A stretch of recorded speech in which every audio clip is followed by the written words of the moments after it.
चलो, मैं प्रभात दुबे एक बार फिर से सभी बच्चों का अपने एजुकेशनल ट्रस्ट ज्ञानदायनी एजुकेशनल ट्रस्ट पर स्वागत करता हूँ। ठीक है, और बच्चे कैसे हैं आप लोग? उम्मीद है सारे बच्चे अच्छे होंगे। ठीक है, और हम लोग बच्चे सीधा टॉपिक पर ही आते हैं। ठीक, तो टॉपिक पर हम लोग बच्चे पढ़ रहे थे, जो पढ़ रहे थे वो राष्ट्रपति के बारे में पढ़ रहा था, यूनियन गवर्नमेंट हम लोग पढ़ रहे थे। बच्चे एक दो बच्चों ने क्वेश्चन पूछा है। एक बच्चे का क्वेश्चन था कि बेटा राज्यसभा में सीटों का बंटवारा जो होता है वो कैसे। तो बेटा थोड़े दिन और शांत रहो, राष्ट्रपति के बाद जैसे ही हम लोग संसद पढ़ना पार्लियामेंट शुरू करेंगे तो वहीं पर लोकसभा भी बताएंगे और वहीं पर राज्यसभा बताएंगे बच्चे। ठीक है, क्योंकि ये थोड़ा सा तो है नहीं कि 1 मिनट में कंफर्म कर दिया जाए। तो 2-3 बच्चे लेक्चर और शांत रहिए, फिर आगे करा देंगे। और बच्चे मैंने शुरू में इस वीडियो क्लास में कहा था कि अभी हमारा बच्चे 2 टॉपिक रह गया है फंडामेंटल राइट से संबंधित। एक रह गया है आर्टिकल 13 यानी कि अनुच्छेद 13 का अनुच्छेद 368 से संबंध क्या है। तो वहां पर मैंने कहा था बहुत सारे केस के बारे में आपको बताऊंगा। तो जब केस की वीडियो बनाएंगे तो केस का स्पेशली एक वीडियो बनेगा बच्चे, क्योंकि बहुत सारे केसेस हैं सर। तो सारे केसेस बच्चे बता देना, बीच में बहुत लेंथी हो जाएगा। ठीक है, तो मैं स्पेशली एक वीडियो बना दूंगा। और अभी राज्य का पुनर्गठन बच्चे रह गया है। ठीक है, उसे भी मैं बता दूंगा कि पहले कैसे क्षेत्रीय परिषद हुआ करती थी, बाद में बच्चे जब हमारे यहाँ राज्य पुनर्गठन अधिनियम बनाया गया तो फिर राज्यों को कैसे शिफ्ट किया गया, कौन से राज्य कब बने, कब केंद्र शासित बने और कब राज्य बने बच्चे, ये सारी चीजें आपको मैं बता दूंगा। क्लियर हो जाएगा, उसके लिए आप मत परेशान होइए। तो चलिए बच्चे, हम लोग यूनियन गवर्नमेंट पढ़ रहे थे और यूनियन गवर्नमेंट में मैंने कल शुरू कर दिया था कि बच्चे जो हमारे राष्ट्रपति की पावर होती है वो सारे पावर के बारे में अब हमको पढ़ना था बच्चे। इंपॉर्टेंट होता है और भारत का कोई भी एग्जाम हो सर, यहां से एक आध क्वेश्चन तो जरूर पूछ लेता है। ठीक है, तो चलो सारे बच्चे लगे रहो और वीडियो को लाइक शेयर तो जरूर कर दिया करो, कम से कम शेयर कर दिया करो बच्चे, है ना, ताकि ज्यादा से ज्यादा बच्चे हमसे जुड़ सके। क्लियर? तो चलो आओ बच्चे बात करते हैं अब हम लोग, है ना। सबसे पहले हमें जो पावर पढ़ना था, एग्जीक्यूटिव पावर पढ़ना था। कल मैंने सारे पावर के बारे में आपको बता दिया था। जो हमारी पहली पावर होगी बच्चे वो एग्जीक्यूटिव पावर होगी। कौन सी पावर होगी? एग्जीक्यूटिव पावर होगी, यानी इसे आप हिंदी में बोलोगे कार्यपालिका या कार्यकारी शक्तियां। कार्यपालिका बोलोगे या कार्यकारी शक्तियां बोलोगे, ये आप याद रखोगे। यानी कि राष्ट्रपति की जो पहली पावर है उसे हम क्या कहते हैं? तो आप बोलोगे एग्जीक्यूटिव पावर कहते हैं। अब इस एग्जीक्यूटिव पावर में हमारा राष्ट्रपति करता क्या क्या है, तो याद रखो सर, बहुत ही इंपॉर्टेंट है। ये यहां पर नियुक्तियां करता है बच्चे। क्या करता है? नियुक्तियां करता है बेटा, अपॉइंटमेंट करता है। ठीक है, क्या करता है? तो आप बोलोगे सर नियुक्तियां करता है बच्चे, अपॉइंट करता है। ठीक है, और दूसरा काम क्या करता है? जिसकी ये नियुक्ति करता है उसी को ये रिमूव भी करता है, हटाता भी है बच्चे,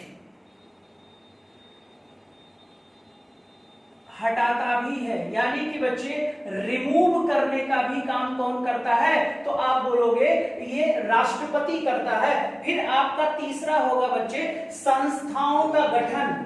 संस्थाओं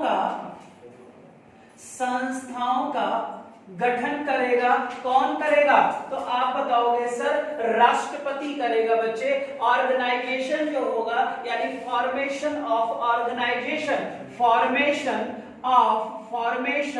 ऑफ ऑर्गेनाइजेशन। क्लियर? ये 3 जो कार्य होते हैं बच्चे राष्ट्रपति के, ये आप याद रखोगे। ये तीनों कार्य इसके आते हैं, एग्जीक्यूटिव पावर में आते हैं। ये तीनों कार्य किस में आते हैं? एग्जीक्यूटिव पावर में आते हैं। जरा इसको नोट करो।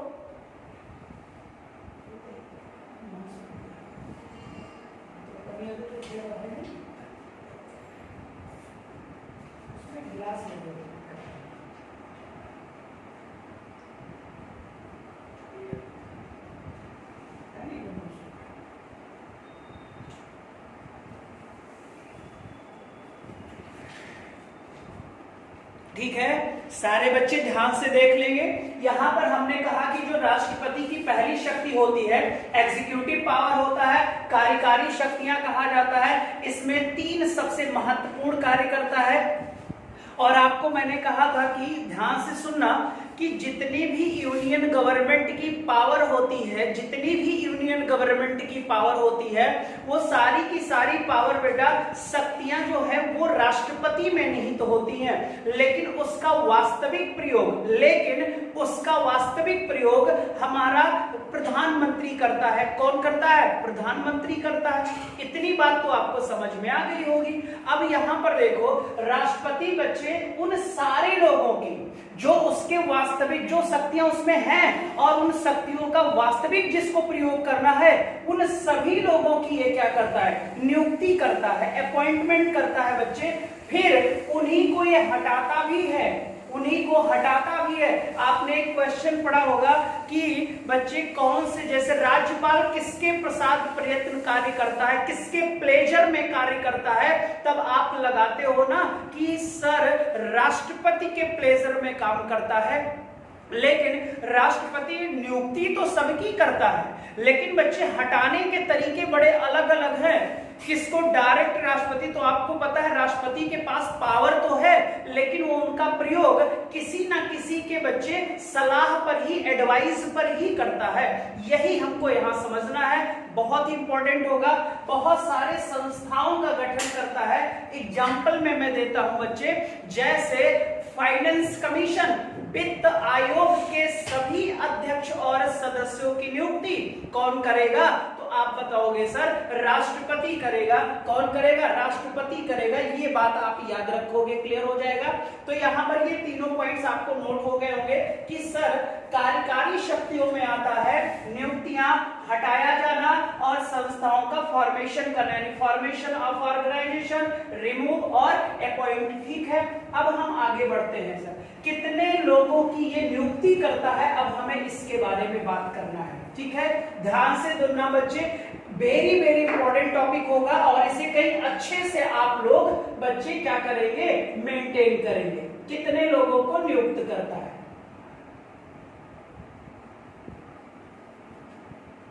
ये बहुत इंपॉर्टेंट होगा। सबसे पहला प्राइम मिनिस्टर, यानी कि प्रधानमंत्री। अब पहला पॉइंट होगा कि प्रधानमंत्री की बच्चे अपॉइंट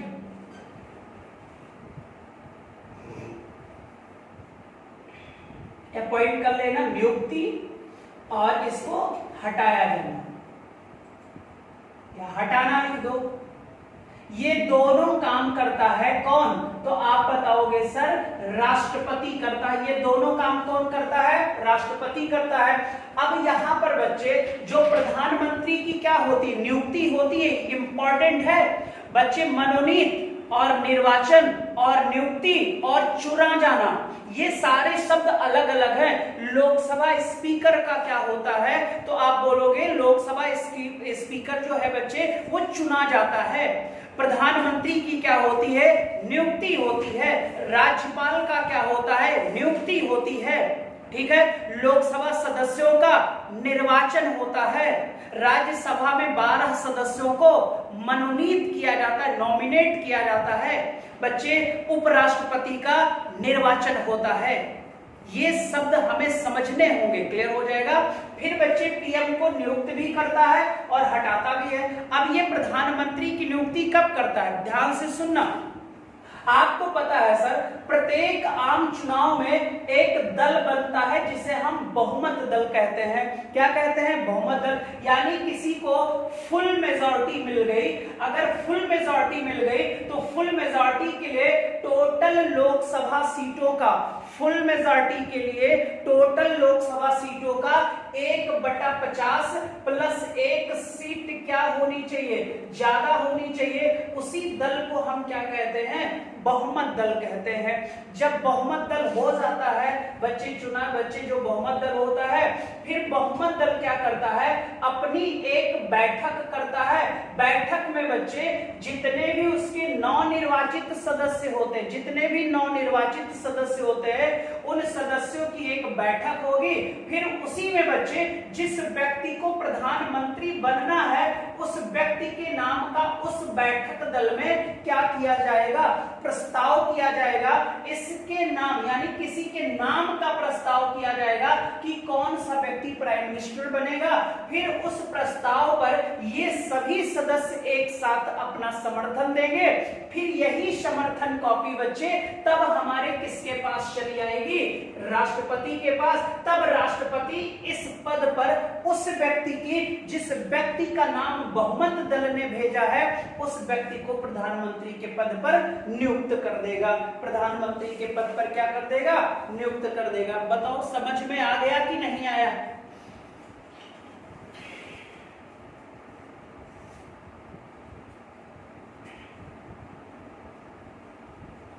सारे बच्चे बताएंगे समझ में आ गया इतनी बात?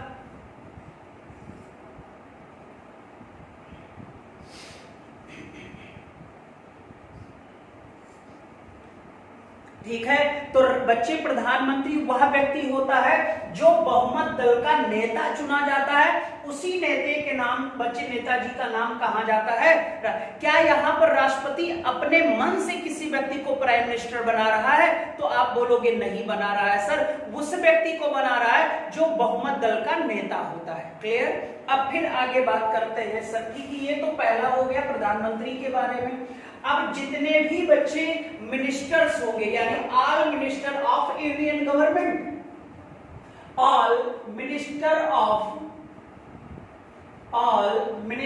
ऑफ यूनियन गवर्नमेंट, यानी संघ सरकार के सभी मंत्री, संघ सरकार के सभी मंत्री, इन्हें अपॉइंट भी ये करेगा और इन्हें रिमूव भी यही करेगा। लेकिन ये अपॉइंट करेगा तो यहां पर बच्चे क्या लेगा, ये एक एडवाइस लेगा, सलाह लेगा, और सलाह जो यहां पर देता है उस व्यक्ति का क्या नाम होता है? तो आप बोलोगे सर उस व्यक्ति का नाम प्राइम मिनिस्टर होता है, उस व्यक्ति का नाम प्रधानमंत्री होता है। और बेटा जब यहां पर प्रधानमंत्री की नियुक्ति किया तो इसका स्वाविवेक नहीं था, यहां पर भी बच्चे राष्ट्रपति का कोई स्वाविवेक नहीं है और सलाह लेता है, यानी कि ये दोनों काम यहां पर भी कौन कर रहा है? राष्ट्रपति ही तो कर रहा है। कौन कर रहा है? राष्ट्रपति कर रहा है। लेकिन राष्ट्रपति किसकी सलाह पर कर रहा है? तो आप बोलोगे प्रधानमंत्री की सलाह पर कर रहा है, प्रधानमंत्री की सलाह पर करता है। क्लियर? तो सारे मंत्री आ गए, ठीक है? बताओ इतनी बात समझ में आई?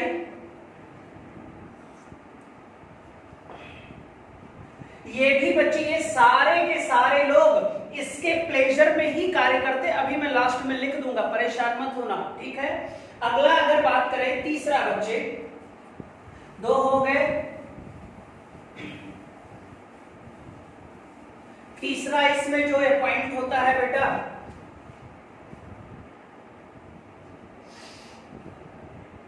गवर्नर ऑफ स्टेट्स, यानी राज्यों के राज्यपाल। अब राज्यों के राज्यपाल को भी बच्चे अपॉइंट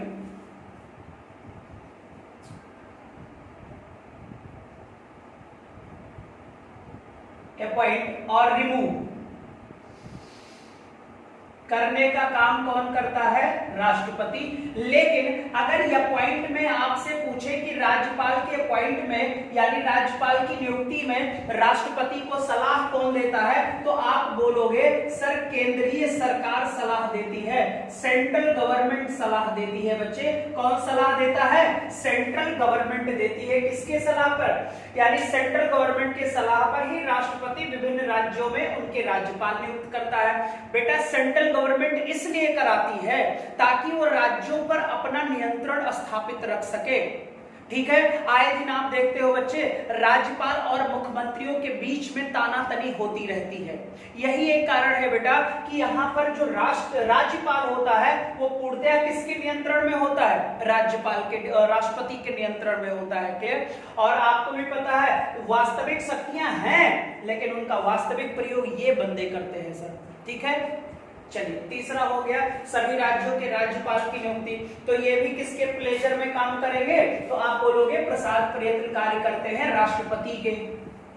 जब भी राष्ट्रपति इनको चाहेगा पद से हटा देगा, और बच्चे राज्यों को तो इस्तीफा देने के लिए मजबूर भी कर सकती है हमारी बच्चे, हमारे राष्ट्रपति या हमारी सरकारें। ठीक है, अगला जो चौथा होता है बेटा वो होता है अटॉर्नी जनरल।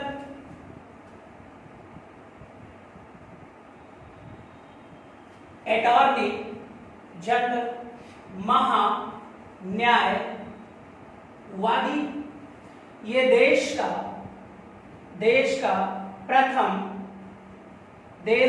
प्रथम विधि अधिकारी होता है। देश का जितना भी केस होता है, हमारे देश का जितना भी केस होता है सारा कौन लड़ता है? तो आप बोलोगे सर महान्यायवादी लड़ता है। और महान्यायवादी की भी जो नियुक्ति होती है बच्चे, और महान्यायवादी का जो हटाया जाना होता है, पद से रिमूव होता है, ये दोनों कार्य कौन करता है? आप बताओगे सर राष्ट्रपति करता है। नियुक्ति भी कौन करता है? राष्ट्रपति। और पद से हटाता भी कौन है? राष्ट्रपति। फिर अगला होगा कि महान्यायवादी की जब राष्ट्रपति नियुक्ति करता है तब ये राष्ट्रपति सलाह किसकी लेता है? तो आप बोलोगे सलाह लेता है केंद्रीय सरकार की। सलाह किसकी लेगा? केंद्रीय सरकार की सलाह लेगा। ठीक है, नोट करो जल्दी से।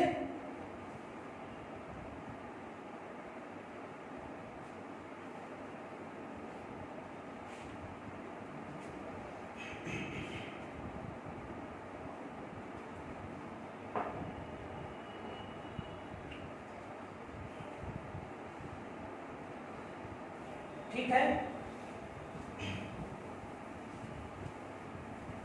अब बच्चे आपके 4 व्यक्ति ऐसे हो गए। ये सारे के सारे बच्चे ध्यान दीजिएगा किसके प्रसाद पर्यटन कार्य कर रहे हैं? सारे के सारे लोग बेटा आपके राष्ट्रपति के प्रसाद पर्यटन कार्य कर रहे हैं। ठीक है, अब अगले की बात अगर हम करें, ठीक है, अब बच्चे 4 हो गया। 5वें की बात करें तो यूटीज, यानी जितने हमारे संघ शासित क्षेत्र हैं। ठीक है, तो यूटीज के बच्चे ध्यान से देखिएगा। यूटीज में जो हमारे संघ शासित राज्य में होते हैं, इसमें होते हैं बच्चे आपके लेफ्टिनेंट गवर्नर, यानी कि उपराज्यपाल, कहीं कहीं इनको एडमिनिस्ट्रेटिव कहा जाता है,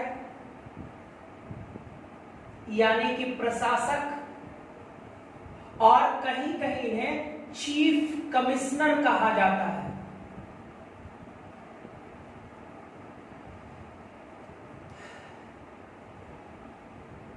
चीफ कमिश्नर कहा जाता है। अब इनकी भी नियुक्ति जो है बच्चे, इनकी भी जो नियुक्ति है और जो इनका रिमूव है, हटाया जाना, ये दोनों काम कौन करता है? राष्ट्रपति करता है। कौन करता है? राष्ट्रपति। फिर है जब इनकी ये नियुक्ति करेगा तो सलाह किससे मांगेगा? तो सलाह ये भारत सरकार से मांगेगा, यानी कि केंद्रीय सरकार से मांगेगा। किससे मांगेगा? केंद्रीय सरकार से मांगेगा। याद रखिएगा बच्चे, अलग अलग राज्यों में अलग अलग नाम से नाम जाना जाता है। कहीं कहीं बच्चे हमारे उपराज्यपाल का नाम दिया गया है, कहीं कहीं प्रशासक कहा जाता है, और कहीं कहीं चीफ कमिश्नर कहा जाता है। और आपको पता है सर, इस समय यूटीज की संख्या भारत में कितनी है? 8 है। कितनी है? 8 है। अब ध्यान से देखेंगे यहाँ पर सारे के सारे बच्चे, ध्यान से देखिएगा। एक नाम आपने सुना होगा दिल्ली का, ठीक है, एक नाम आप लोगों ने दिल्ली का सुना होगा, ठीक है, और अगर दिल्ली का नाम सुना होगा तो पुडुचेरी का भी नाम सुना होगा। अब जो दिल्ली है बच्चे और पुडुचेरी है, अंडमान निकोबार है और लद्दाख है। ठीक है, लद्दाख है और अंडमान निकोबार है। ये 4 ऐसे संघ शासित प्रदेश हैं जहां के अधिकारी को बच्चे हम लेफ्टिनेंट गवर्नर होता है। इसको ना और लिख लो पूरा, लेफ्टिनेंट गवर्नर। ठीक है, यहां पर होते हैं उपराज्यपाल। उपराज्यपाल यहां पर कौन होते हैं? तो आप बोलोगे उपराज्यपाल होते हैं। कौन होता है? तो आप बोलोगे उपराज्यपाल होते हैं। ठीक है, इन 4 राज्यों के प्रशासक को या कह सकते हो बच्चे लेफ्टिनेंट गवर्नर बोला जाता है। अभी कभी बार बार बच्चे बात आ रही थी कि अरविंद केजरीवाल के प्रस्ताव को वहां के लेफ्टिनेंट गवर्नर ने पास नहीं किया, तो कुछ लोग कंफ्यूज थे। लेफ्टिनेंट गवर्नर, एक लेफ्टिनेंट होता है, एक लेफ्टिनेंट होता है, तो लेफ्टिनेंट यहां पर हो जाएगा। इन 4 राज्यों में लेफ्टिनेंट गवर्नर है। और आप बच्चे फिर अगला होगा दादरा और नागर हवेली, दादरा नागर हवेली,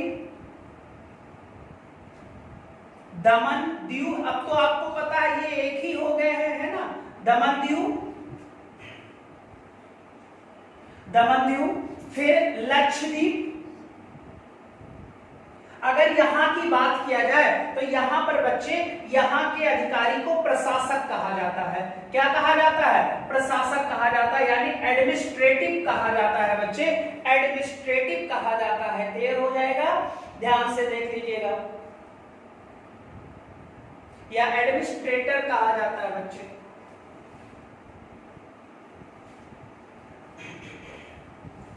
तो 4 राज्यों में लेफ्टिनेंट गवर्नर होते हैं। कहां होते हैं? तो आप बोलोगे अंडमान निकोबार में होते हैं सर, दिल्ली में होते हैं, पुडुचेरी में होते हैं, और बच्चे आपका कौन सा राज्य हो गया जिसका नाम है लद्दाख। क्लियर? अब ये 4 राज्यों में है। प्रशासक कहां बोला जाता है, एडमिनिस्ट्रेटर कहां बोला जाता है? तो दादरा नागर हवेली, दमन व दीव, और आपको पता है लक्षद्वीप। ठीक है, लक्षद्वीप।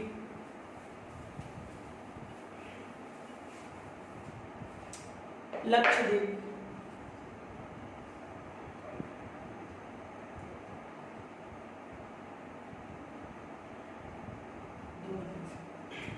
चलिए फिर बच्चे यहां पर अगर हम बात किए तो एक राज्य रह जा रहा है जिसका नाम है चंडीगढ़।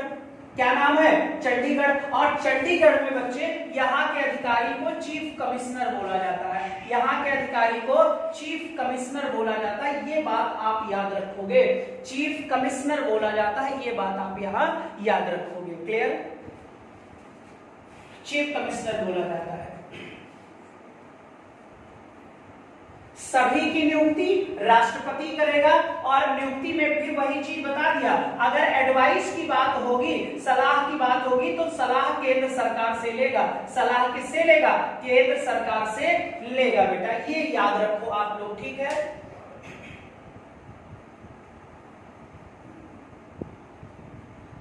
याद रखेंगे। और एक वेरी वेरी इंपॉर्टेंट पॉइंट यहां होगा, अभी तक जितने भी मैंने अपॉइंटमेंट लिखाए हैं, जितने भी नाम अभी तक दिए हैं, all minister with prime minister, ठीक है, फिर महान्यायवादी, अटॉर्नी जनरल ऑफ इंडिया, फिर बच्चे सभी राज्यों के राज्यपाल, ठीक है, सभी केंद्र शासित प्रदेशों के प्रशासक जहां बोले जाते हैं प्रशासक, जहां पर उपराज्य बोले जाते हैं उपराज्यपाल, जहां पर चीफ कमिश्नर बोले जाते हैं चीफ कमिश्नर, इन सभी लोगों की नियुक्ति राष्ट्रपति करता है और किसी की सलाह पर इन्हें हटा भी देता है। ठीक है, अपने मन से नहीं हटाता, जिसके कहने से इनकी नियुक्ति करता है उन्हीं के कहने से इन्हें पद से हटा देता है। तो आप देख लो सभी की नियुक्ति बच्चे ये अपने यहां ध्यान दीजिएगा सरकार की तरफ से करता है। ठीक है, तो यहां पर एक नोट पॉइंट आप डालोगे, ये जितने भी अभी तक मैंने 5-6 लोगों को जो लिखाया, तो यहां पर नियुक्ति में डाल दोगे बच्चे, ये सब नोट में डाल दो, ये सब राष्ट्रपति के प्रसाद पर्यंत यानी प्लेजर कार्य करते हैं, ये एक नोट पॉइंट हो गया इतने अपॉइंटमेंट के बाद। लिख लो, बाकी बच्चे अभी और नियुक्तियां ही राष्ट्रपति करता है, लेकिन उनको हटाता किसी और की सलाह पर है, तो उसको मैं अलग कर दे रहा हूं ताकि एक एक डाटा आपके पास आ जाए, कभी कोई कंफ्यूजन बच्चे ना रह जाए। ठीक है, और भाई ये अभी फ्री की क्लास है, इसका मजा ले लो। और यही जब ऑफलाइन आओगे ना तो फिर मैं पेमेंट लेकर पढ़ाऊंगा ऑफलाइन में, ये आप याद रखो। तो जब तक यहाँ है जो दे रहा हूं उसे एक्सेप्ट कर लो और अच्छे खासे बच्चे कम से कम क्वालिटी के तो मास्टर बन जाओ। और आपको पता है कि कोई भी एग्जाम होता है पॉलिटी के 2-4 क्वेश्चन रहते ही रहते हैं और यही एक ऐसा सब्जेक्ट है जिसके क्वेश्चन फिक्स हैं। साइंस का मार्केट में स्कोप आप देख रहे हो लगातार बढ़ रहा है, यानी कि बच्चे जो क्वेश्चन है, पहले तो बच्चे पॉलिटी देखो, पॉलिटी राज्य व्यवस्था और संविधान दोनों हो जाता है तो इसलिए पूछ लेता है, व्यवस्था से संबंधित है। और आजकल टेक्निकल क्वेश्चन आ रहा है मार्केट में, यानी कि बच्चे वो भी चाहता है कि हमें आज वाला यार लड़का चाहिए, 1947 वाला नहीं चाहिए। आज हमें बच्चे जीन्स और टी शर्ट वाला लड़का चाहिए, मुझे धोती कुर्ता वाला लड़का नहीं चाहिए। तो आपको भी तो स्मार्ट बनना होगा, तो फिर उन चीजों को करो बच्चे, है ना। तो चीजों को नोट करते जाओ, अच्छा सा नोट पॉइंट आपके पास होना चाहिए, नहीं तो फिर ऑफलाइन उतरोगे तो जब तक पेमेंट नहीं दोगे तब तक तो ऑफलाइन में मजा आएगा नहीं।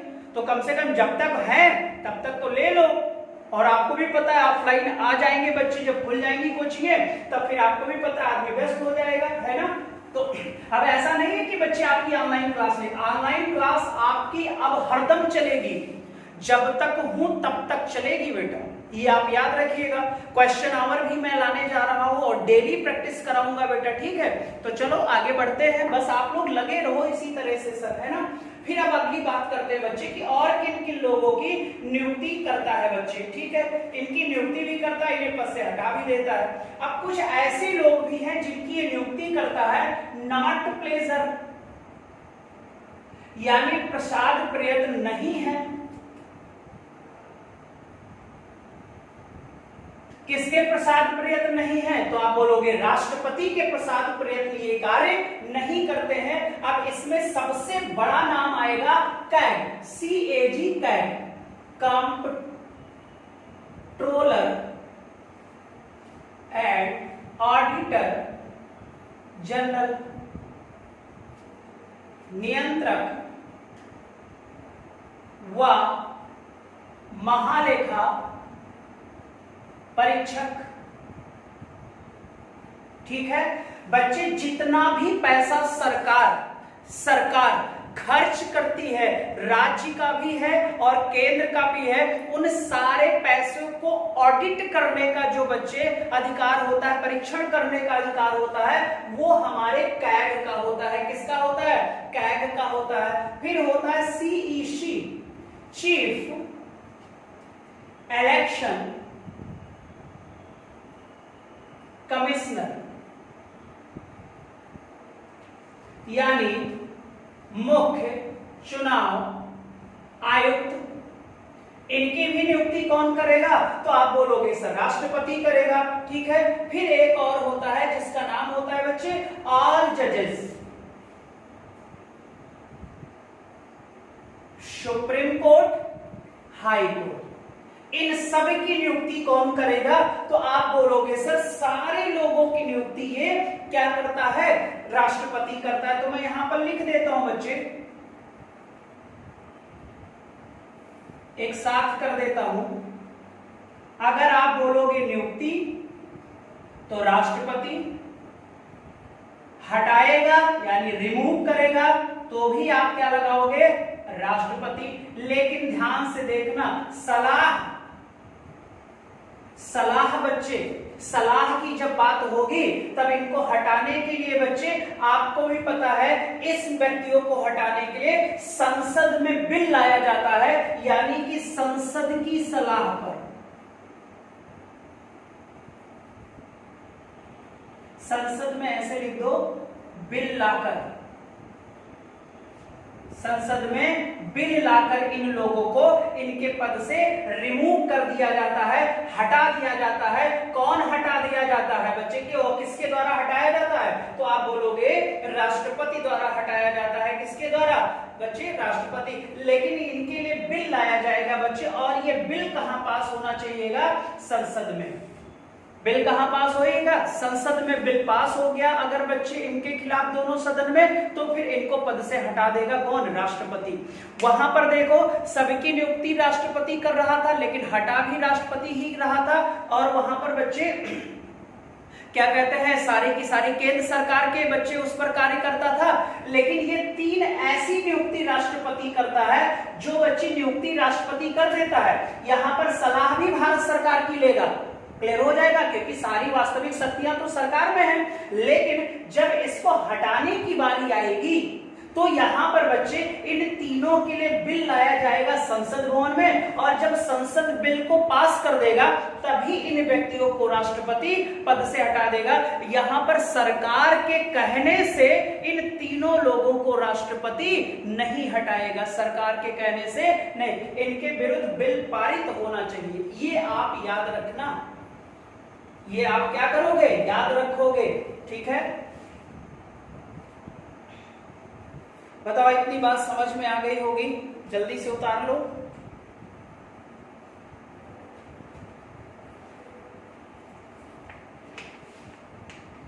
जल्दी से उतार लो।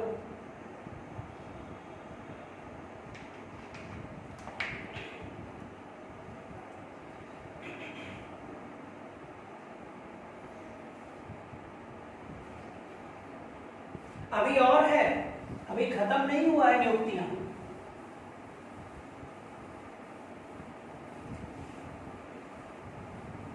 हाँ सर, एक चीज और, कैग, चलो आगे बताते हैं। अभी भी है, इसमें कुछ और भी बच रहा है। अब इसकी बात करें बच्चे कि जो हमारा यूपीएससी होता है ना बच्चे, लोक सेवा आयोग, क्या होता है, लोक सेवा आयोग। ठीक है, फिर बच्चे जेपीएससी होता है, ज्वाइंट, इसको मैं बता देता हूं, ज्वाइंट बच्चे आपको क्या कहते हैं, यूपीएससी बच्चे joint public service commission, joint public service commission.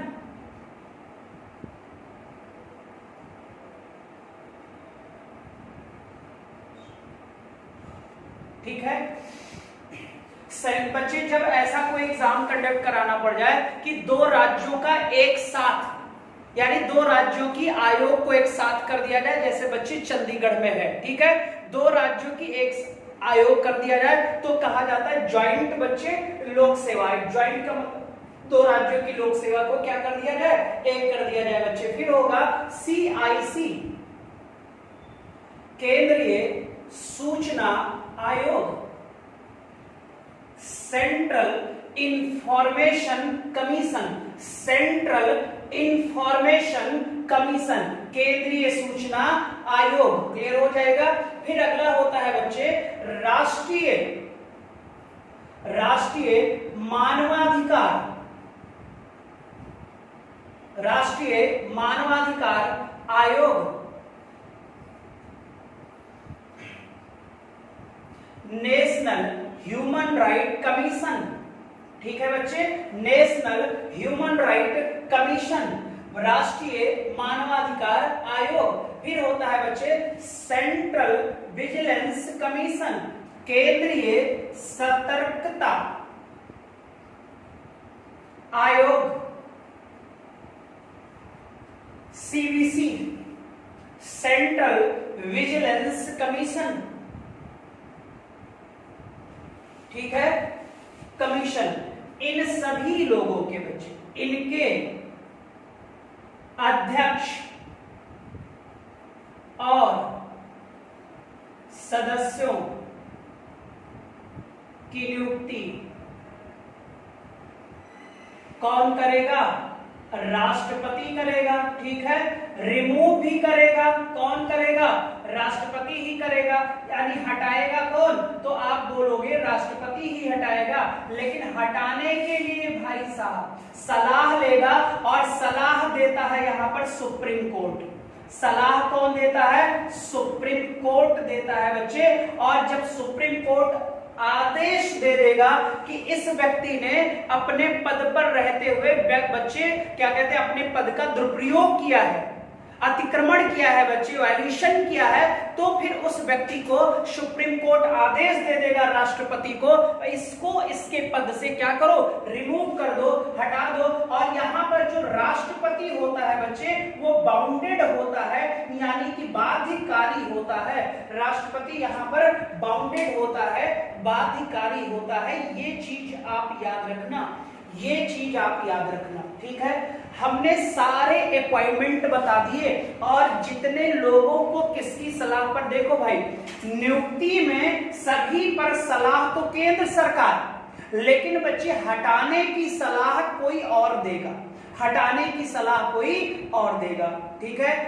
ये याद रहेगा, अच्छे से पढ़ लेना और 2-3 बार पढ़ लेना बेटा, और डन है आपका आ जाएगा। कभी कभी आ जाता है कि राज्यपाल किसके प्रसाद प्रयत्न कार्य करता है, तो आप बोलोगे सर राज्यपाल राष्ट्रपति के प्रसाद प्रयत्न कार्य करता है, प्रधानमंत्री राष्ट्रपति के, लेकिन क्या लोक सेवा आयोग का अध्यक्ष और सदस्य भी राष्ट्रपति के प्रसाद प्रयत्न कार्य करता है? नहीं सर। क्यों नहीं करता? तब आप बोलोगे सर इनकी नियुक्ति भी करता है राष्ट्रपति ने, हटाता भी है, लेकिन हटाने में तभी इनके अध्यक्ष और सदस्यों को हटा सकता है जब इसका आदेश इसे कौन देगा? सुप्रीम कोर्ट देगा। कौन देगा? सुप्रीम कोर्ट देगा। क्या बच्चे आपके सीबीसी को बच्चे, ठीक है, सीबीसी को किसकी सलाह पर हटाया जाता है? तो आप बोलोगे सुप्रीम कोर्ट की सलाह पर, ठीक है। कैग, तो आप बोलोगे सर कैग को, चीफ इलेक्शन कमिश्नर को, इनको हटाने के लिए बिल, और जजेस, ऑल जजेस बच्चे, चाहे वो हाई कोर्ट हो चाहे वो सुप्रीम कोर्ट हो, इनको हटाने के लिए एक बिल लाना होगा। तो मैं पूछूंगा बिल कहाँ लाना होगा? तो आप बोलोगे भाई राष्ट्रपति बच्चे बिल जो लाएगा वो आपका बिल आएगा संसद भवन में। कहाँ लाएगा? संसद, किसी भी हाउस में बेटा, ठीक है। तो ये हमने कुछ अपॉइंटमेंट बता दिए और उनको उनके रिमूव की कंडीशन बता दिया कि उन्हें पदों से हटाया कैसे जाता है। तो नियुक्ति खत्म हो गई और हटाया जाना खत्म हो गया। अब ये सारी की सारी ये जो चीजें राष्ट्रपति करता है ना बेटा, ये सारी इसकी एग्जीक्यूटिव पावर है, यानी कि इसकी कार्यकारी शक्तियां हैं। और यही सारे लोग, आपको भी पता है, सारे लोग बच्चे शक्तियों को प्रयोग कर करके अपने अपने डिपार्टमेंट में कार्य करते हैं। शक्तियां सारी निहित राष्ट्रपति में है, लेकिन वास्तविक ये कार्य करते हैं बच्चे, ठीक है। और इसमें सबसे इंपॉर्टेंट होती है सेंट्रल गवर्नमेंट। कौन होता है? सेंट्रल गवर्नमेंट होती है, ठीक है।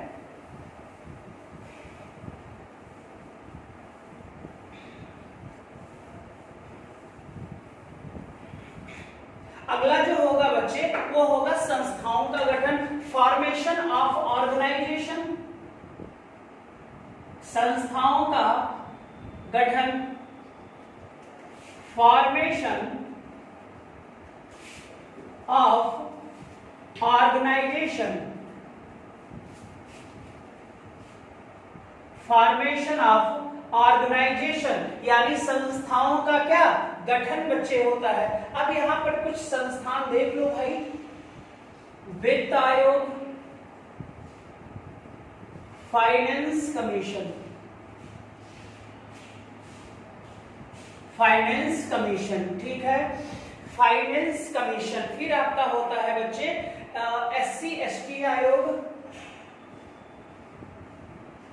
SC आयोग यानी शेड्यूल कास्ट यानी अनुसूचित आयोग, ST आयोग, OBC आयोग,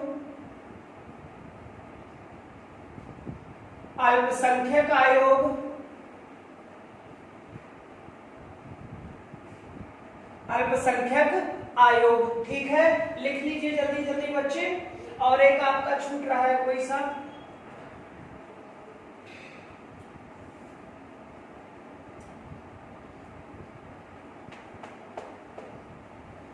inter state council, inter state council, अंतर राज्यीय परिषद,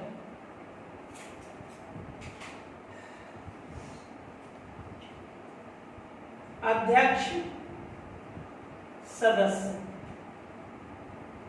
की नियुक्ति कौन करेगा भाई? राष्ट्रपति। कौन करेगा? तो आप बोलोगे सर राष्ट्रपति करेगा, ठीक है। फिर होगा सर नियुक्ति तो आपने बता दिया। अब इसको हटाएगा कौन, यानी हटाया जाना बच्चे, या हटाएगा कौन, तो भी आप बोलोगे सर राष्ट्रपति ही हटाएगा। हटाएगा भी कौन, राष्ट्रपति ही हटाएगा। तो यहां पर कहोगे हटाने के लिए किससे एडवाइस लेगा, तो आपको पता है सर सलाह देगा केंद्रीय सरकार। यहां पर एडवाइस किसकी लिया जाएगा, केंद्रीय सरकार की लिया जाएगा, सेंट्रल गवर्नमेंट की लिया जाएगा, सेंट्रल गवर्नमेंट की लिया जाएगा, सेंट्रल गवर्नमेंट की लिया जाएगा।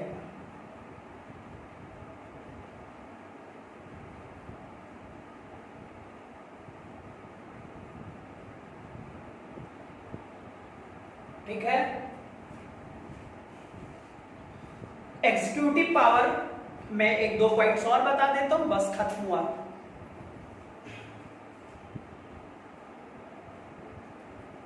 आर्टिकल बच्चे जो 53 है, 53 का सब क्लॉज फर्स्ट कहता है, 53 का सब क्लॉज फर्स्ट कहता है कि सारी शक्तियां राष्ट्रपति में निहित है, बट उनका वास्तविक प्रयोग प्रधानमंत्री करता है। उनका वास्तविक प्रयोग कौन करता है, प्रधानमंत्री करता है बच्चे। ठीक है, फिर बच्चे आर्टिकल 75, आर्टिकल 75 का जो फर्स्ट होता है, आर्टिकल 75 का जो सब क्लॉज फर्स्ट होता है, क्योंकि बच्चे उसमें कहा गया कि प्राइम मिनिस्टर की नियुक्ति और ऑल मिनिस्टर्स बच्चे यूनियन गवर्नमेंट यानी बच्चे संघीय सरकार के सभी मंत्रियों की नियुक्ति भी कौन करेगा, तो आप बोल दोगे सर राष्ट्रपति करेगा। तो आर्टिकल 53 का सब क्लॉज फर्स्ट ये कहता है कि भाई संघ की सभी कार्यपालिका शक्ति राष्ट्रपति में है, लेकिन उनका वास्तविक प्रयोग मंत्रिपरिषद करता है, और मंत्रिपरिषद का जो प्रधान होता है वो आपको भी पता है सर कि प्रधानमंत्री होता है। कौन होता है, प्रधानमंत्री होता है।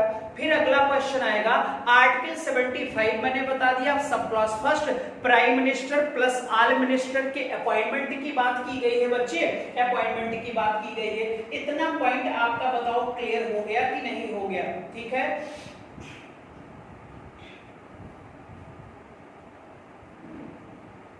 इतना बात बताओ सारे बच्चे कि समझ में आ गया कि नहीं आ गया।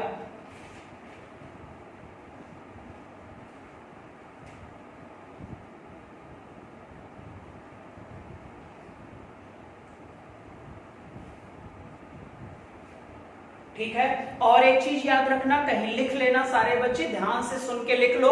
आर्टिकल 77 ये कहता है बच्चे कि संघ के जितने भी कार्य होंगे, संघ के जितने भी कार्य होंगे वो सारे के सारे कार्य बच्चे राष्ट्रपति के नाम से होंगे।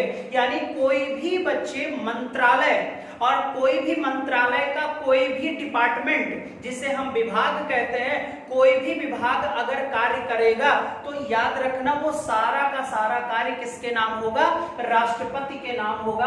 आर्टिकल 77 यही कहता है, आर्टिकल 77 यही कहता है कि सारा कार्य जो संघ का होगा वो किसके नाम होगा, तो आप बताओगे राष्ट्रपति के नाम होगा। किसके नाम होगा, राष्ट्रपति के नाम होगा। ये भी हमारा टॉपिक क्या हो गया, फिनिश हो गया बच्चे। अब अगला जो टॉपिक होगा हमारा वो लेजिस्लेटिव पावर होगा, यानी कि दूसरी शक्ति होगी बच्चे लेजिस्लेटिव, लेजिस्लेटिव पावर यानी कि विधायिका शक्तियां, विधायिका शक्तियां। ठीक है, अब पहले यहां पर ध्यान से देखो, पहले यहां पर ध्यान से देखो, जो हमारी पार्लियामेंट होती है, जो हमारी क्या होती है, पार्लियामेंट होती है, यानी संसद होता है। संसद के कितने ऑर्गन होते हैं यार, तो आप बोलोगे संसद के 3 अंग होते हैं, 3 ऑर्गन होते हैं। मैं पूछूंगा पहला, तो आप बोलोगे राष्ट्रपति होगा। ठीक है, फिर मैं पूछूंगा दूसरा, तो आप बोलोगे राज्यसभा होगा। मैं पूछूंगा तीसरा, तो आप बोलोगे लोकसभा होगा। यानी कि लोकसभा, राज्यसभा और हमारा राष्ट्रपति मिलकर क्या बनाते हैं, संसद। अगर मैं पूछूं कि संसद का उल्लेख कहां है, तो आप बोलोगे 79, आर्टिकल 79 में है।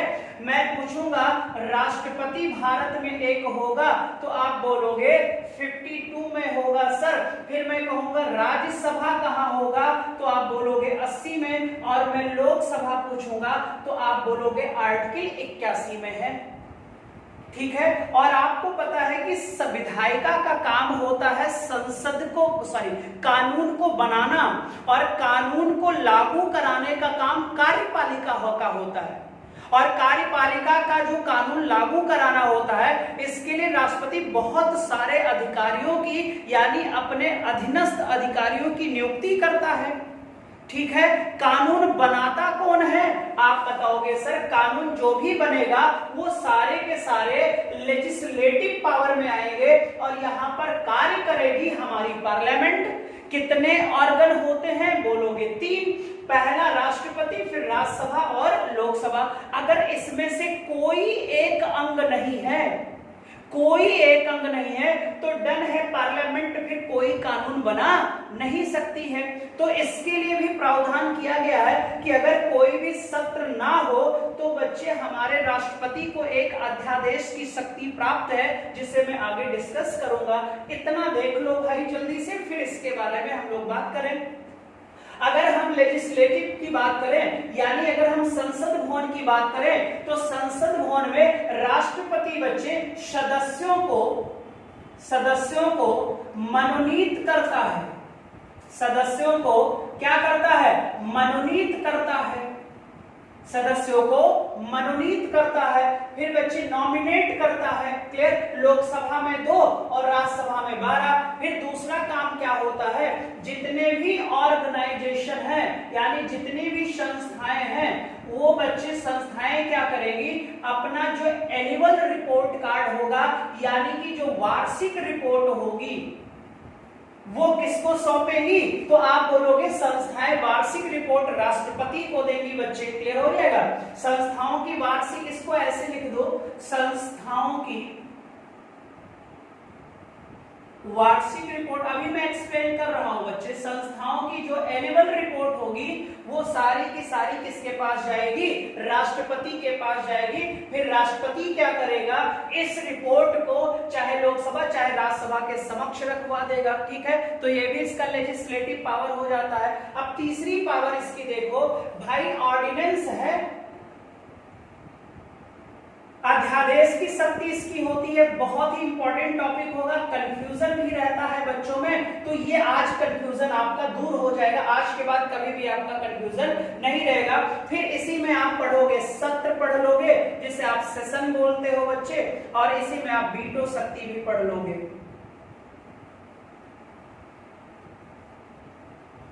अब ये 5 कार्य, ये कितने कार्य हो गए, ये 5 कार्य जो करता है राष्ट्रपति, वो उसकी सारी की सारी बच्चे विधायिका शक्तियां होती है, जो ये कहां करता है, संसद में करता है। कौन, राष्ट्रपति। किसका अंग है, पार्लियामेंट का है। ठीक है, अब बताओ ईमानदारी से यहां तक समझ में आया कि नहीं आया, जल्दी से बताओ, फिर मैं इसको एक एक करके एक्सप्लेन कर दूं। इंपॉर्टेंट है, जल्दी करो ताकि ये वाला पॉइंट आज खत्म हो जाए। ये वाला पॉइंट आज खत्म हो जाए। थोड़ी लंबी क्लास हो सकती है बच्चे, है ना, तो बोर मत होइएगा, भागिएगा मत, सारे लोग लगे रहिए ताकि ये पावर भी आज फिनिश कर लें, फिर अगला पावर हमारा आ जाए, फाइनेंशियल पावर आ जाए, है ना। जल्दी से नोट कर लिया होगा, उम्मीद है।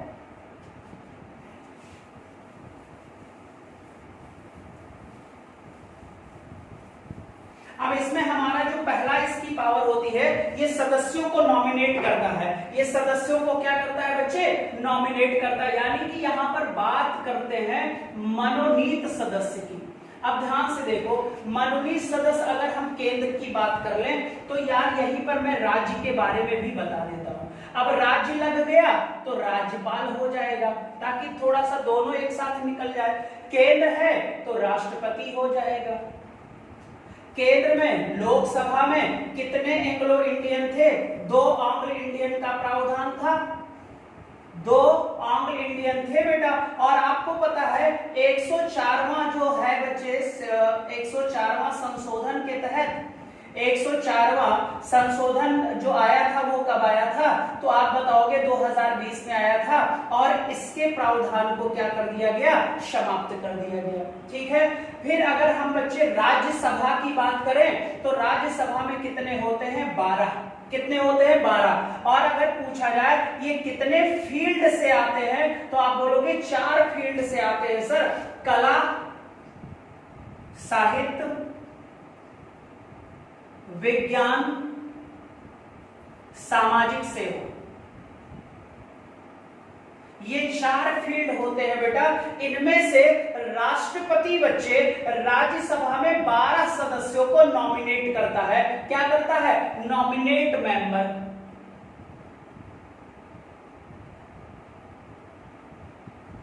Nominate member.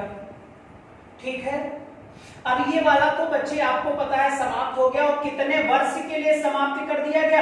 यानी अब ये 2030 तक लोकसभा में हमारे कोई मनोनीत सदस्य नहीं होंगे। अब अगर हम राज्य में बात करें तो राज्य में भाई विधानसभा होती है।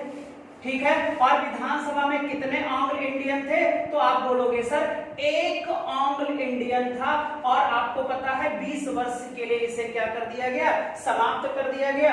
चौथा संशोधन किया गया, 104वां संशोधन किया गया। अब यहां पर विधान परिषद की बात कर लिया जाए। विधान परिषद, तो विधान परिषद में 1/6 सदस्य, 1 यानी टोटल जो विधान परिषद की सीटें होंगी उसका 1/6 सदस्य बच्चे मनोनीत करेगा। कौन करेगा? तो आप बोलोगे राज्यपाल करेगा। कौन करेगा? राज्यपाल। फील्ड 4। कितनी फील्ड है? 4। लेकिन यहां पर एक 5वां फील्ड भी होगा, एक 5वां फील्ड भी होगा कोऑपरेटिव बच्चे, समितियों का भी बच्चे प्रावधान है यहाँ पर कि कोई अगर कोऑपरेटिव से संबंधित व्यक्ति है उसे भी राज्यपाल हमारा विधान परिषद का सदस्य मनोनीत कर सकता है। तो टोटल सीटों का 1/6। तो यूपी में कितनी है भाई? 100 सीटें हैं बच्चे। तो देख लो जितना निकलेगा वही आ जाएगा। मेरे ख्याल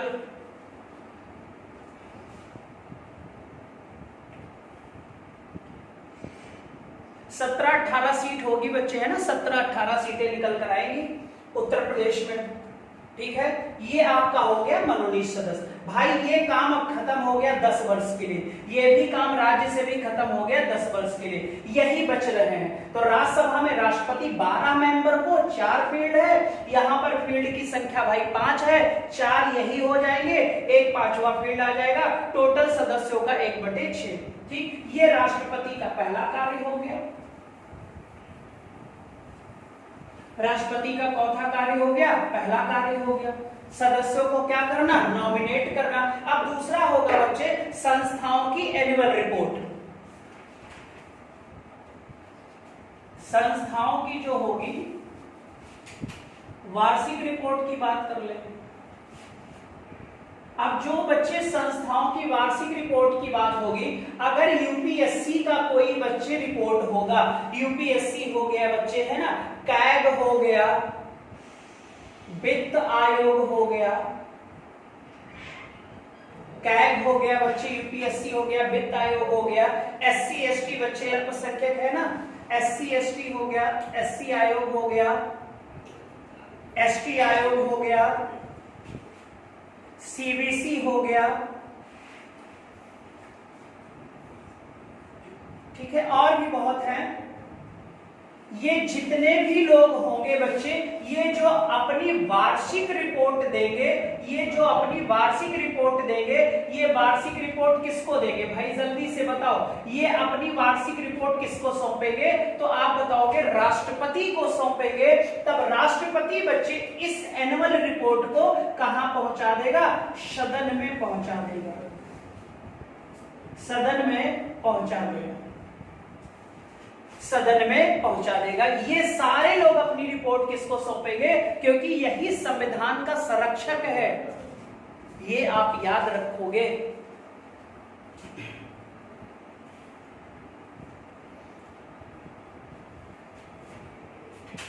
इंग्लिश में भी लिखना चाहना तो लिख लेना, एनुअल रिपोर्ट ऑफ ऑर्गेनाइजेशन,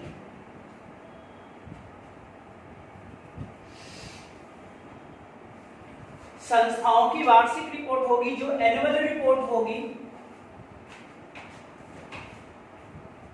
वो किसको देगा? ये राष्ट्रपति को देगा, जो भी इसके चेयरमैन होंगे ना बेटा। फिर ये बच्चे इन्हें हाउस में पहुंचा देगा। और आपको पता है हाउस की संख्या कितनी होती है? 2। अंग कितने होते हैं? 3। ठीक है, नोट कर लो जल्दी से।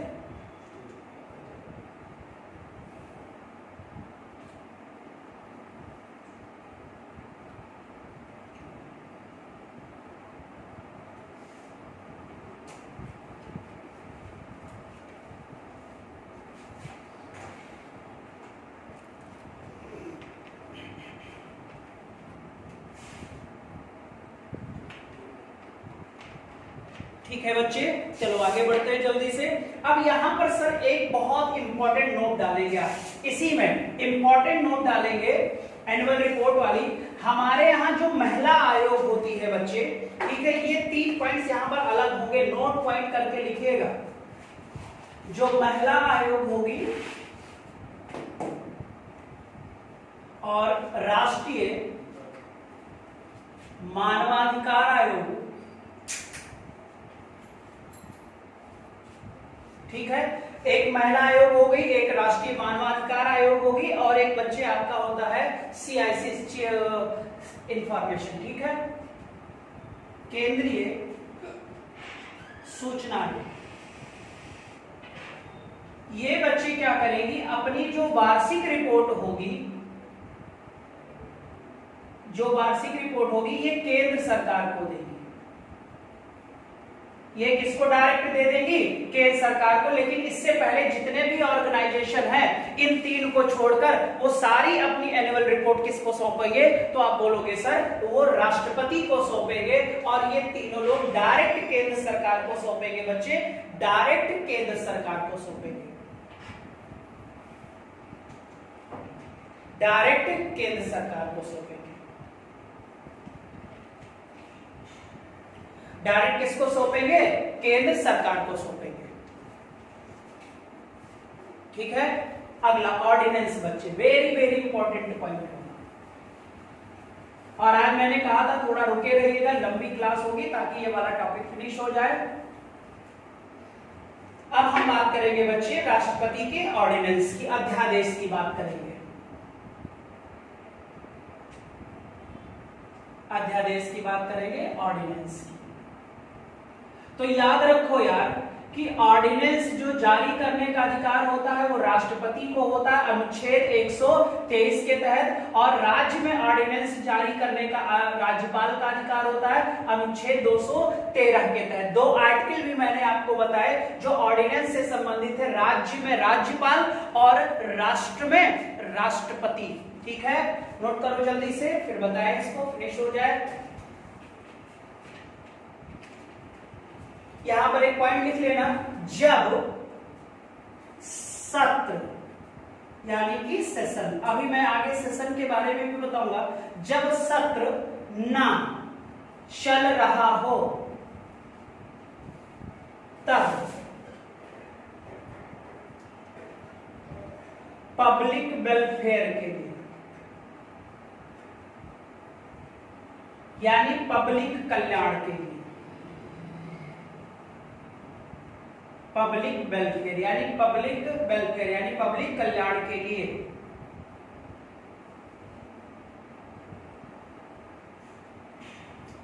के लिए कानून बना सकता है, बना सकता है। राज्य में राज्यपाल और राष्ट्र में राष्ट्रपति, तब जब बच्चे कोई भी सदन सत्र में ना हो, कोई भी सदन सत्र में ना हो, क्योंकि सारा कानून बनाने का अधिकार संसद को प्राप्त है। और मान लो बच्चे आप पढ़ते आए हो कि साल में संसद सत्र कितने बार चलते? 2 ही बार तो चल रहे। मान लो कोई एक अचानक ऐसी स्थिति आ जाए जो लोक कल्याण के लिए बहुत इंपॉर्टेंट कानून बनाना पड़ जाए, तब राष्ट्रपति बच्चे ऑर्डिनेंस शक्ति का प्रयोग कर, आर्टिकल 123 का प्रयोग करके अपनी तरफ से मंत्रिपरिषद की सलाह पर एडवाइस तो मंत्रिपरिषद ही देगा, क्योंकि सारी वास्तविक शक्तियां उसी में है। एडवाइस दे देगा कि आप तत्काल एक कानून बना दो, क्योंकि लोक कल्याण से संबंधित है। बाकी जब संसद चलेगी तो उसमें हम इसको पेश करके बच्चे दोनों हाउस में पास करा लेंगे। तो जब पास हो जाएगा तो ये लगातार चलता रहेगा, और अगर पास नहीं हो पाया तो बच्चे एक ड्यूरेशन के बाद ये अध्यादेश, ये कानून ऑटोमेटिक रद्द हो जाएगा। यानी कि ये अध्यादेश जो जारी होगा या कानून बनेगा, ये मैक्सिमम 6 महीने तक, मैक्सिमम 6 महीने तक ही बच्चे आपको पता है रह सकता है। क्यों? क्योंकि आपको भी पता है सर कि हम बच्चे एक सत्र दूसरे सत्र के बच्चे जो बीच का डिफरेंस होता है वो 6 महीने से अधिक का नहीं हो सकता। यानी साल में बच्चे संसद सत्र 2 बार चलनी चाहिए, और 2 सत्रों के मध्य का डिफरेंस कितना होना चाहिए? तो आप बोलोगे 6 होना चाहिए सर, 6 मंथ होना चाहिए। इसीलिए सर याद रखना कि राष्ट्रपति का अध्यादेश कितने महीने तक लागू रह सकता है? 6 महीने तक। और 6 महीने पे तो डन है सर, सत्र चलेगा ही चलेगा, ये आप याद रखिएगा। और जैसे सत्र चलेगा, जो राष्ट्रपति ने कानून बनाया इसको बच्चे सत्र चलने के बाद भी एक ड्यूरेशन है। कहीं कहीं बुक में कुछ बच्चे कंफ्यूज हो जाते हैं, लिखा रहता है 6 सप्ताह, ये किताबों में मिलेगा। तो वो जो 6 सप्ताह बच्चे 6B की बात करती है, अभी मैं उसको बच्चे समझा दे रहा हूं अगले पॉइंट में, इसको याद कर लो। अब ध्यान से सुनना, जल्दी से फिनिश हो जाए। ये है हमारा राष्ट्रपति, केंद्रीय मंत्रिपरिषद, केंद्रीय मंत्रिपरिषद की सलाह पर ऑर्डिनेंस पावर का प्रयोग करेगा।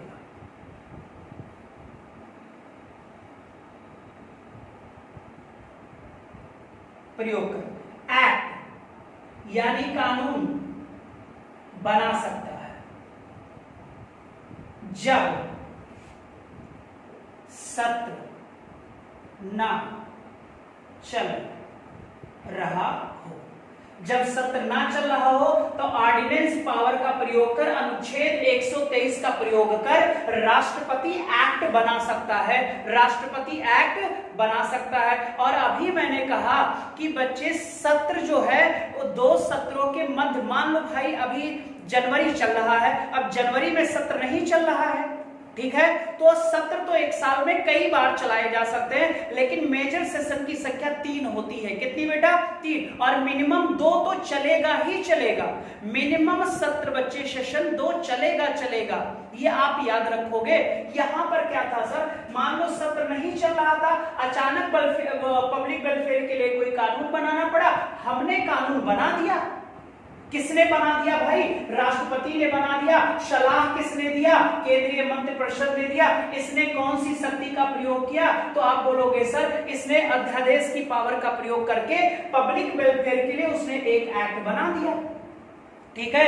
तब बनाया जब संसद सत्र में नहीं है, भाई आएगी तो निश्चित है, क्लियर। और ड्यूरेशन कितने महीने का? 6 महीने का। तो वही 6 महीने इस अध्यादेश पर भी तो भाई लागू है, ये आप याद रखोगे, क्लियर हो जाएगा। 6 महीने के अंदर बच्चे 6, ठीक है। अब मैं अगले पॉइंट में इसको समझा देता हूं, ठीक है। अब आपको पता है सर जो सेशन होता है ये साल में 2 बार, मैं यहां लिख देता हूं, जल्दी से खत्म हो रहा है। ये जो सेशन है, अब सेशन बच्चे जो स्टार्ट होता है, ये जो मिनिमम सेशन होता है ये आपको पता है 1 साल में कितनी बार? 2 बार। और दोनों के मध्य भैया 6 महीने से अधिक का अंतर होना चाहिए कि नहीं होना चाहिए? तो आप बोलोगे नहीं होना चाहिए, ठीक है। अब 6 महीने के अंदर बच्चे कभी भी सेशन स्टार्ट हो सकता है, कभी भी। मान लो आज कानून बना दिया राष्ट्रपति ने, 1 महीने बाद ही सेशन स्टार्ट हो गया, या 2 महीने बाद हो गया, या 3 महीने बाद हो गया, या 4, ये मैक्सिमम 6 ही महीना तो जाएगा बेटा। और मान लो सर 6 महीने के बाद सत्र स्टार्ट हुआ, कितने महीने के बाद? मान लो 6 महीने के बाद सत्र स्टार्ट हो गया, सत्र प्रारंभ हो गया। अब जो राष्ट्रपति राष्ट्रपति ने एक्ट बनाया था वो सत्र में पेश किया जाएगा। सत्र में क्या किया जाएगा? पेश किया जाएगा। और पेश करने के बाद इसे अगर संसद ने पारित कर दिया, क्योंकि कानून तो वही बना सकता है ना, ये तो बच्चे उस सिचुएशन में आया कानून जब सत्र में संसद नहीं थी, ठीक है, और ये बच्चे पेश किया, पास हो गया तो ये लागू हो जाएगा, नहीं पास हुआ तो ये आपको पता है 6 महीने बाद समाप्त हो जाएगा। अब ये पूछा जाए कि सर एक चीज हमको बता दीजिए, ये जो राष्ट्रपति ने अध्यादेश जारी किया है ये मैक्सिमम यानी कि अधिकतम कितने महीने तक रह सकता है? तो आप यहां याद रखोगे कि ये बच्चे 6 महीने तो सत्र वाला समय तक लागू रहेगा, और प्लस जिस दिन से बच्चे सत्र प्रारंभ हो गया, मान लो 1 तारीख से चल गया भाई, तो 1 तारीख से 6 वीक, 1 तारीख से कितना सप्ताह? 6 सप्ताह बच्चे रूल बनाया गया कि सत्र आज से चला है। अब जो राष्ट्रपति ने एक्ट बनाया है 6 सप्ताह के अंदर इस कानून को संसद के दोनों सदनों में पास होना चाहिए, तो 6 महीने तो ये बीत गया अधिकतम, और चलने के बाद भी कितने सप्ताह का समय दिया गया? तो आप बोलोगे सर 6 सप्ताह का समय दिया गया, तो राष्ट्रपति का जो अध्यादेश होगा वो अधिकतम 6 महीने प्लस 6 सप्ताह तक लागू रह सकता है। जिस दिन 6 सप्ताह की आखिरी डेट होगी सत्र चलने के बाद, तो उसी दिन तक कानून नहीं पास हो गया दोनों सदन में, तो ऑटोमेटिक नल एंड वाइड हो जाएगा भैया, समाप्त हो जाएगा, क्लियर हो जाएगा। इतनी बात बताओ समझ में आ गई कि नहीं आ गई? अब ये 6 सप्ताह वाला बेटा आपको भी पता है, पॉइंट समझ में आ गया। फिर से जल्दी से बता देता हूं, मान लो बच्चे सत्र नहीं चल रहा था, राष्ट्रपति ने एक कानून बना दिया, और वो कानून मान लो अगले महीने में ही सत्र चल गया, 1 महीने के बाद सत्र चल गया, तो 1 महीना प्लस 6 सप्ताह हो जाएगा, क्योंकि चलने पर भी 6 सप्ताह का तो टाइम ड्यूरेशन है, और अधिकतम पूछेगा तो आप बोलोगे भाई 6 महीने 6 सप्ताह।